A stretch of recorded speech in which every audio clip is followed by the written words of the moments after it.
Conservative MP Garnett Genuis is with us today in the VNN studio, known as one of the most outspoken and articulate parliamentarians in the House of Commons. He is a member of the Special Committee on Canada-China Relations and the Subcommittee on International Human Rights. He will be speaking today about some major bills that is now being debated in Parliament, including the assisted dying, the conversion therapy, and other issues. MP Genuis represents the riding of Sherwood Park, Fort Saskatchewan in Alberta. Welcome to VNN, MP Genuis. Great to be with you. I think now the first thing, the Parliament has been shut down until April 21, and what happens next now? Parliament is suspended, so the work of governing the country continues, and I know that Cabinet is meeting and discussing responses to the coronavirus situation. Us in the Conservative opposition, we are going to continue to be engaging with the public, engaging with our constituents, and putting forward suggestions, holding the government accountable. There are areas in which we believe that the response has not been strong enough, and in the public interest, we are speaking out about that, raising concerns about that. Obviously, our consultation with constituents takes a little bit of a different form. My constituency office, for example, is closed to walk-ins, but we're still going to be helping people, talking to them through phone and email, and we're going to be using all of those modern digital tools to hold the government accountable, to ask for a stronger response to the coronavirus situation, and to maintain those communications. So, do you think that the Canadian economy is now a bit weak and vulnerable to face this crisis of the COVID-19? Well, I'm concerned that there were some vulnerabilities prior to COVID-19. Obviously, we had the blockades. We had a number of important natural resource projects that weren't able to move forward because of, I think, mistakes in government policy. So these were some pre-existing made-in-Canada problems, and we also had and are currently running big deficits. The economy is always going to move up and down in response to external factors. So obviously the COVID-19 is going to create some new challenges, and it's going to. It's a worldwide phenomenon. Exactly, it's a worldwide phenomenon. It's something that is beyond the control of the government. But our concern is that those vulnerabilities were in place beforehand. In 2008, when Conservatives were in power, there was a global economic downturn, and as a result, we ran deficits during those periods. But the fact that we were running surpluses before those periods left us in a better position to stimulate the economy. Now we're more vulnerable. The question now, do we have enough money in our cupboards to handle this, isn't it? Well, I mean, the government can continue to borrow and can expand borrowing. It's just, these are things that we have to deal with in the long run. We have to pay interest on and pay back that borrowing. So this is why we generally think that it makes sense to have some deficit spending during hard times and surpluses, balanced budgets and surpluses during good times. But if you run deficits during good times, then you're going to be running even bigger deficits during hard times, and you're just going to have accumulating debt. So the debt will get higher, bigger now. Yes, exactly. Debt. Yeah. Now, what is this? Okay. Now the same thing. What is Alberta's energy issue? I mean, that's another big sticking point between the Liberals and the Conservatives. Yeah. What happens? What's the Conservative plan to revive that Alberta economy? Yes, well, so right now we have a situation in which there's been a big drop in oil prices, again as a result of decisions that were made beyond our borders. But investment decisions in major energy projects are not made based on yesterday's oil prices. The companies making these investments understand that oil prices go up and down. So we need to have long-term, strong fundamentals. That means we need to be the kind of country where there's a reasonable review process where we can get to yes on big projects, and then we can move forward with them. But we have a situation now where even in cases where there's a wide level of consensus, in the case of the Coastal Gas Project, you have all of the elected First Nations councils supporting the project. It's a project that will actually reduce greenhouse gas emissions by helping getting natural gas to Asia to displace coal. And yet you still have major blockades that for a while held up our economy. and cause big problems over that project. So we need to be the kind of country which has a strong commitment to rule of law and where big projects can proceed. I mentioned Coastal Gas. There's the Tech Frontier project where cabinet ministers were actively lobbying against this Yeah, that's what the project. $20 billion investment Yeah. that's gone. Yeah. And Warren Buffett recently said he cancelled a $4 billion investment, Yes. saying the Canada is not reliable. I mean, that is a These would have policies been, are bad, isn't it? yeah, these would have been massive investments in job creation in the Canadian economy for the long term, and the government is not sending positive signals around Canada being an attractive place to invest. So we need substantial reform in these areas. We need to be able to send a signal to international investors that Canada is a good place to invest for the long time, that we have political stability, that we have rule of law, and that it's going to be possible to get to yes in a reasonable time frame at a reasonable price.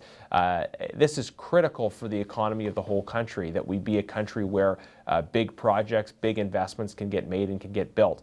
There's always going to be the up and down. There's the up and down of, there's a coronavirus, there's the oil price, these things that are beyond our control. But there are things that are within our control, and we need to take care of those things first. And unfortunately, we haven't seen that. What are the three main points? I think there's the assisted dying bill, the coronavirus, and there's, I think, one more point, isn't it? But discussion in Parliament, yeah. So there's the coronavirus discussion as well, of course, and we've been asking the government questions on that. But a number of major bills as well that were before Parliament before we suspended. One of them was the NAFTA bill, the NAFTA, yes. and there are certain ways in which, unfortunately, the government did not negotiate as good an agreement as we think they could have. Nonetheless, we in the Conservative opposition were supportive of free trade, and we supported expediting that bill in light of the parliamentary suspension. So that has now passed through the House of Commons, and that happened at the time when we were suspending. There are two other major bills that are being discussed. There's the euthanasia or the assisted dying bill. The government is trying to remove some of the safeguards that were in place for that. There's also the conversion therapy bill that has been proposed before Parliament. Conversion therapy, the idea of forcing someone to change their sexual orientation. This is something that all of us are against, but there are some things in the bill that require a careful study, because does it create a situation with a very broad definition of conversion therapy where a parent or a counselor or a religious leader who's having a conversation with a young person that will not be allowed under the bill? Well, the bill is I think leaves a lot of questions unanswered in terms of the way it's worded, because it defines conversion therapy as an effort to reduce sexual attraction or sexual behavior. So if a parent were saying to their 16-year-old, we don't want you to be engaging, in terms of our family and our values, we don't want you to be engaging in sexual activity, or we don't want you to be interacting with certain people, could those parents be impacted by this law? So some real questions about whether this law goes beyond what it really was intended to do by criminalizing conversations that could happen between parents and children, between counselors, those kinds of things. So this is something that I would encourage your viewers to look into. Those two bills, the conversion therapy bill and the euthanasia bill, those were not expedited. So those are on pause while Parliament is suspended, while the government focuses on coronavirus, on the economy. And when Parliament comes back, those will likely be up for discussion again. So I would encourage, again, your viewers to look at these things, to think about the impact on them and their families, and to talk to their MPs about these issues, especially as we prepare for the return of Parliament. This euthanasia bill, how does it impact the population? Was it too broad, in what sense? Well, so the government legalized euthanasia about 4 years ago. And at the time, there were certain safeguards that they put in. One of those safeguards, for instance, is a 10-day waiting period. So if somebody is looking to have euthanasia or assisted dying, whatever you want to call it, there was a 10-day review period. Now, that period could be waived in certain circumstances, but it allowed the person to maybe have conversations with their families, maybe other things to be tried to try and reduce their pain. The government wants to eliminate that waiting period, meaning that you could visit your mother in the hospital on Monday, and then you go back on Wednesday and find that she's had euthanasia because people say that's what she wanted. It just goes through the process that quickly. I don't think that's a good idea. No, I think the it's reflection period left is to very the important. medical professional. Is that it? Well, it's still up to the individual, but the point is it could come very, very quickly. Yeah, right. That if a person says they want it because maybe they're just having a really bad day, right? They say they want it, and it goes, two medical practitioners. They're taking away the requirement for 2 independent witnesses to observe consent. So the exam happens, 2 people sign, and then it happens all right away. And we don't think that just because somebody's having a bad day, maybe because their medication is off for a period of time, that these things should be able to happen quickly.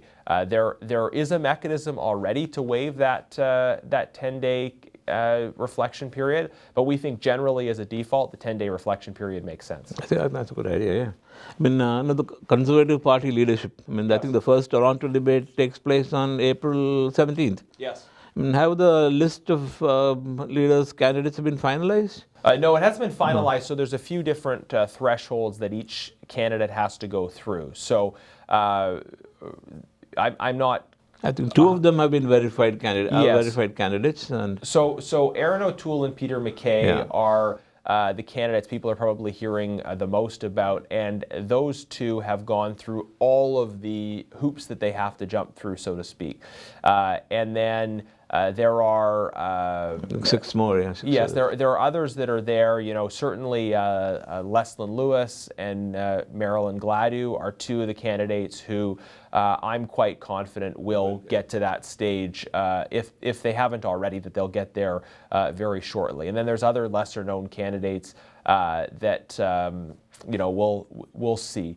It'll be interesting. It may be because of coronavirus that this debate will happen not in front of a live audience. So it could still go ahead, but in a sort of studio type format. But the leadership candidates are obviously changing their tactics, a lot more phone and email. But those conversations are still happening, and obviously with people maybe spending more time at home, more time on their computer listening to those things, people will still be plugged in and listening to those debates. So what is this controversy over Erin O'Toole's campaign and the Sharia finance thing?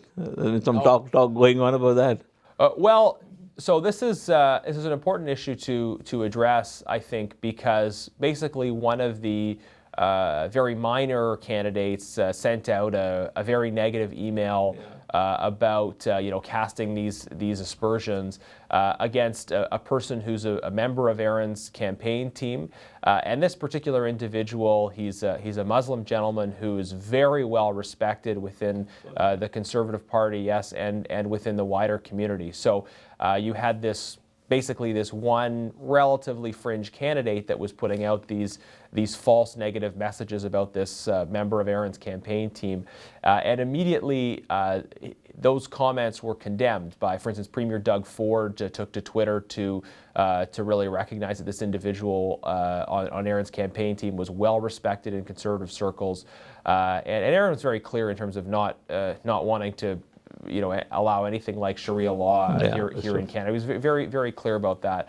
He has made a statement regarding that, yeah. But I think for our Conservative Party, it's very clear that we send a message that our party welcomes all people of all faiths to be part of the process. I think the email that was sent by this fringe individual was unfortunate. But I think once the vote takes place and we see the results, we'll see what the members have to say about the different candidates and the approach they've taken. Has he withdrawn his thing or has he apologized? Nothing like that. No, he hasn't. He hasn't apologized. And I'll just say, it's important that people don't believe everything they read on the internet, right? Sure. One candidate might want to try and magnify one of these negative rumors, but I don't think he would like it if the shoe was on the other foot, right? If people were saying things about him that were not true on the internet, I think he would like the same courtesy to be shown to him that he hasn't necessarily shown to others, and that is that we take with a grain of salt these kind of rumors that people are pushing online. I think that's what the debate is all about, isn't it? So it's in one way it's a good thing that everything is coming out in the open. Yeah.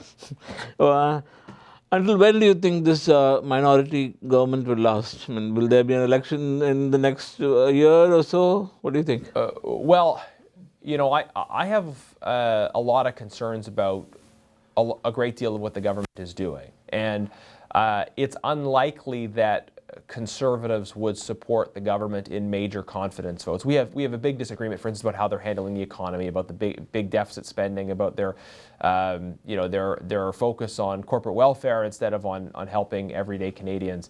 But in order to have an early election, it would only happen if, and to be clear, we're not talking about anything like an early election during this period of crisis, during the coronavirus situation. But whether an early election could happen in the fall or next spring, likely it's going to come down to the other opposition parties. It's going to come down to what the Bloc Québécois and the NDP do. Unfortunately, what we saw before the recess was the Bloc Québécois actually supporting the Liberals in shutting down investigation into Liberal corruption.